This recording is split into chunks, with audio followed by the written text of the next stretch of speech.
Alright, this is where the two filters go. This is the first, the one with the UV light at the highest elevation. Then it all runs on gravity, comes down to this one, and it goes into this one that's, I'll show you later. But what happened was that this one was leaking slowly, and what happened is that it leaked down here and came and, I don't know, softened up the ground and tilted this one. So I had to redo this base as well. So right now I'm kind of leveling them out. This one's already level. This one I'm raising it up because it needs to be higher to flow into this one. So there's still a little movement in this one, so I'm going to put some metal stakes on the side. This one is ready to go up there, but I might foam it in a little better.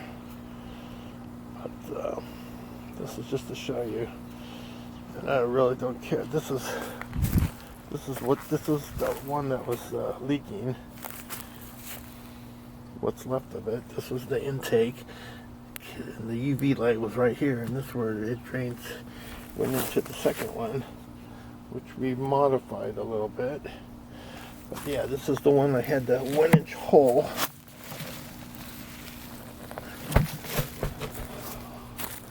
That's over on the other side. But yeah, I foam them up so it keeps the water cool in the hot summer and keeps it from freezing in the winter, because it runs all year round. So, but this is what we're gonna do is we're gonna crack all this foam off and reuse it and to apply it to the other one.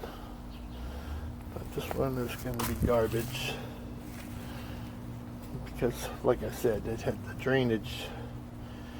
It always got clogged up, so now it has 2-inch. And both of them, they connect to this. They connect here. This one will, when I drain them out, it comes down. There's a pipe. It drains out this way, so it doesn't get all muddy here. So, anyways, this is just the base. I'm working on it. I'll keep going.